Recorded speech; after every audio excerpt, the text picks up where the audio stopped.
Buenas tardes con todos los presentes. En esta oportunidad estaremos hablando de nuestro trabajo monográfico, que es diseño de un muro de contención de gravedad ubicado en la avenida Mariscal Castilla, lote número 7, barrio El Porvenir, distrito de Grocio Prado, provincia de Chincha, en el departamento de Ica.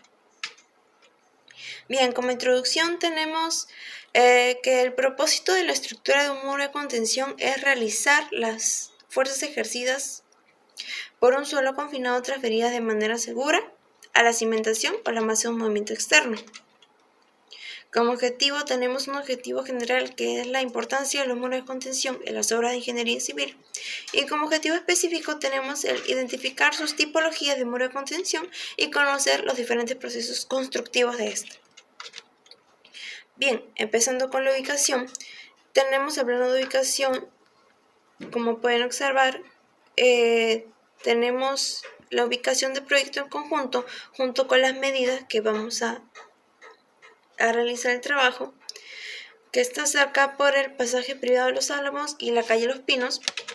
Como podemos ver en esta imagen, se observa el colegio 22519, que está por la calle Porvenir, y el lugar de referencia, uno de los otros lugares de referencia, que es el local El Rinconcito Escondido, que está por el pasaje La Unión y entre la calle Mariscal Castilla.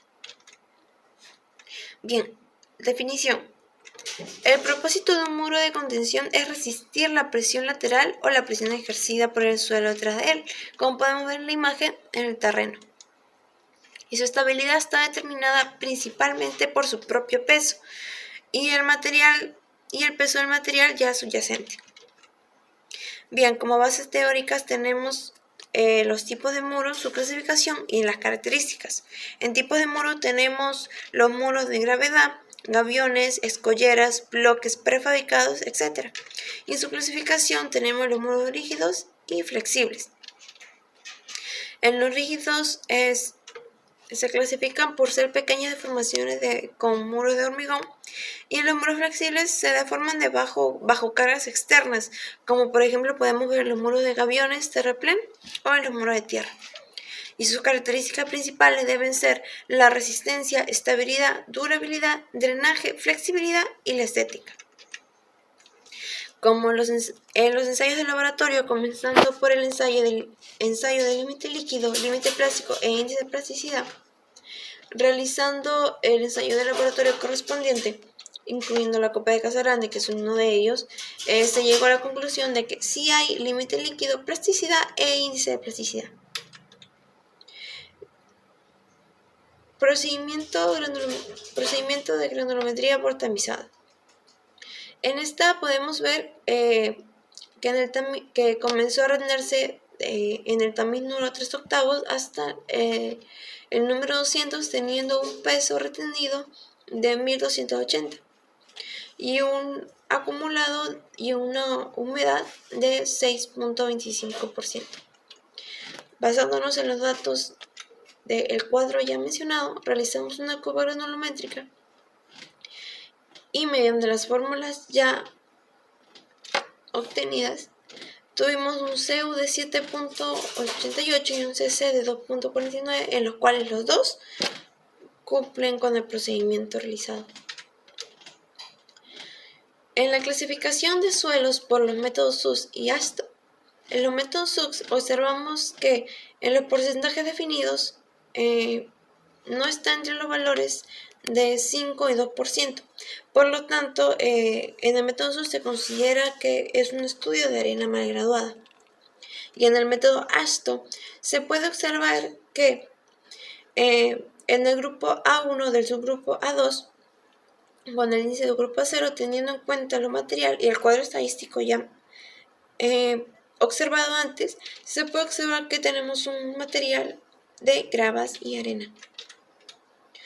Para el corte directo podemos observar en los 3 especímenes una altura promedio de 2.1, un ancho de 5.59.5, y un área inicial de 35.4 centímetros cuadrados. Podemos observar en la muestra 1, en el primer espécimen, obteniendo en Rho kilopascales y en T kilopascales del primer, segundo, tercer espécimen, Los resultados nos da una pendiente de 5.5194.2, un ángulo de fricción de 27.4 y una cohesión en kilopascales de 6.85. En la segunda muestra, de igual manera, del espécimen 1, 2 y 3, nos da, obteniendo los siguientes resultados, una pendiente de 0.5767.2, un ángulo de fricción de 30 y una cohesión en kilopascales de 4.95. Bueno, profesor, yo les hablaré sobre el peso volumétrico de nuestras muestras, el cual primero hallamos el volumen de la probeta o del molde en el cual hemos puesto nuestras muestras. El cual del molde es un círculo, entonces tenemos el volumen del pi por radio al cuadrado por la altura, donde nos dio un volumen de 1594.358 centímetros cúbicos.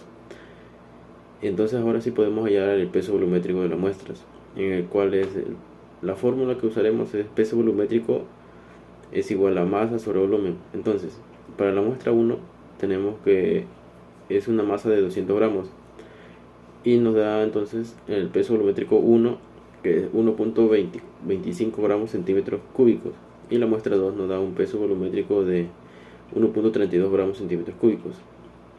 Ahora, para la capacidad de carga admisible en nuestro suelo, conocemos que nuestra altura de nuestro muro por gravedad va a ser de 3.70 metros. Entonces calculamos nuestra base, que la fórmula que usaremos es la base es igual a 3 cuartos por altura, cual nos da 2.77 metros, pero lo hemos redondeado a 2.8 metros. Y ahora nosotros hemos diseñado una zapata cuadrada, entonces para el cálculo de la capacidad de carga última se usará la siguiente fórmula, que es KD por 1.2 por C por NC más peso volumétrico del DF por NK más 0.4 por peso volumétrico por B por N peso volumétrico. Ahora, para buscar el factor de nuestra capacidad de carga, hemos calculado un ángulo de 30 grados, ángulo de fricción de 30 grados, donde el NK, la fórmula es E elevado a la pi por tangente del ángulo por tangente al cuadrado por 45 más el ángulo de fricción sobre 2, el cual nos da 18.40, y el NY, que nos es igual a el NK ya calculado menos 1 por la tangente de 1.4 por el ángulo de fricción, que nos da un NY de 15.67, un NC, que es el ángulo NK menos 1 por la cotangente del ángulo es igual a 30.14. La cohesión, que ya lo hemos calculado, que es de 0.49 toneladas metros cúbicos, y el DF, que va a ser 1 metro de profundidad. Para el peso volumétrico hemos considerado la muestra número 2 porque es ahí donde se asienta nuestro muro de contención, que nos da 1.32 toneladas metros cúbicos. Reemplazando estos valores en el KD, en la fórmula de KD, nos da es igual a 65.17 toneladas metros cúbicos. Ahora, para el cálculo de la carga admisible hemos considerado un factor de seguridad de 3.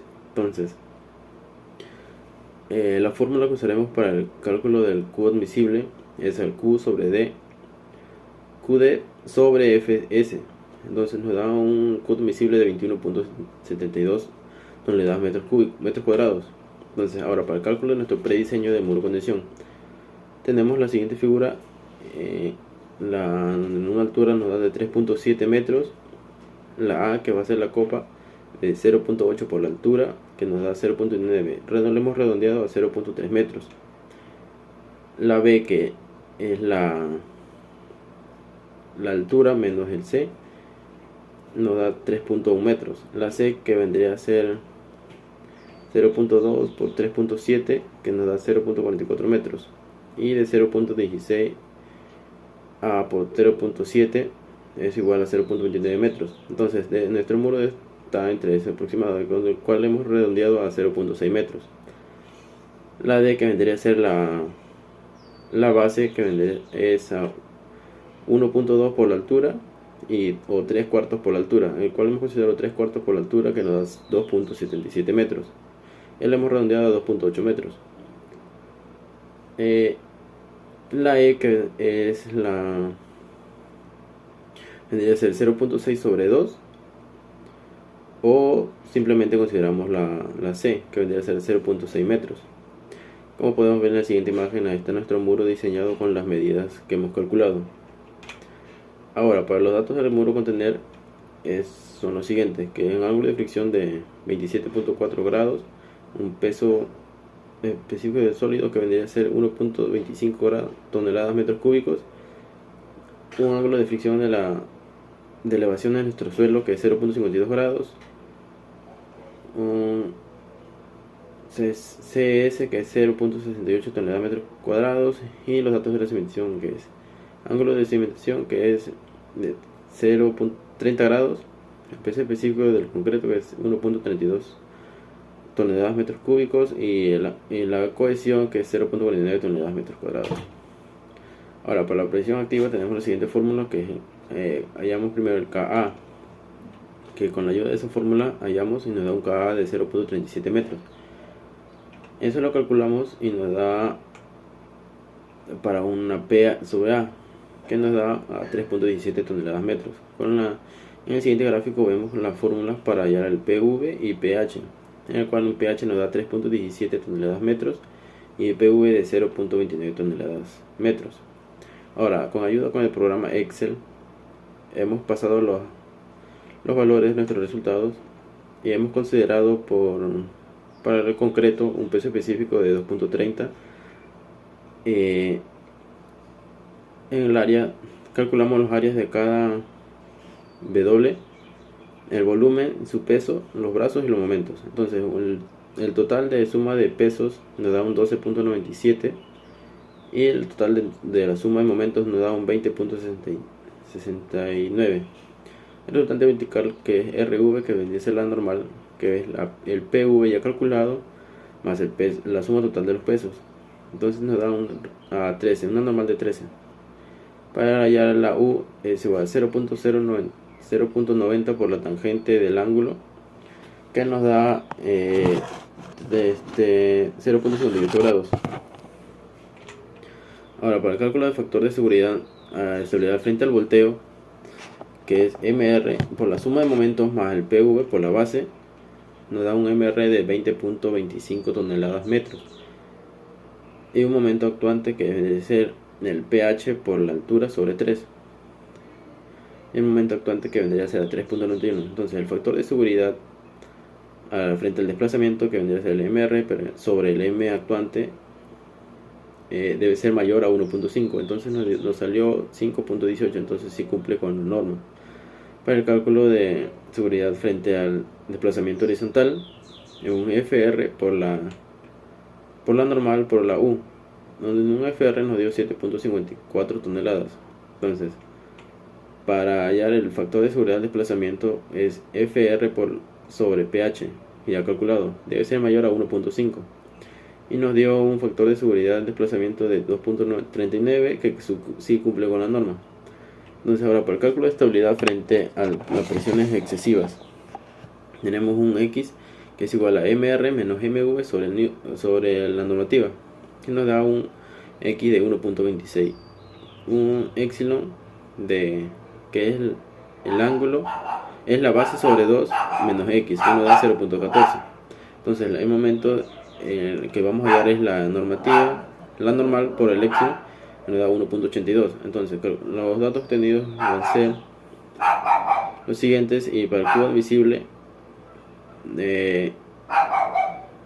hallar debe ser menor al sigma de hallado anteriormente, cuando salió 8.54 toneladas metros cuadrados, que es menor que 21.72 toneladas metros cuadrados, que decimos que sí cumple. Entonces, ahora para conclusiones, decimos que nuestro muro de diseño se llevó a cabo tomando en cuenta el empuje activo de tierra sobre la condición más crítica, que en este caso es cuando el relleno está totalmente saturado, ya que en la presencia de agua aumenta considerablemente un enfoque sobre el muro. Y las recomendaciones para un diseño de muro de contención serán contar con la información necesaria y las suficientes antes de elaborar el proyecto. Básicamente, la altura tendrá un muro la altura del muro, características sobre el suelo y el tipo de material que se va a retener. Eso fue todo, profesor. Muchas gracias.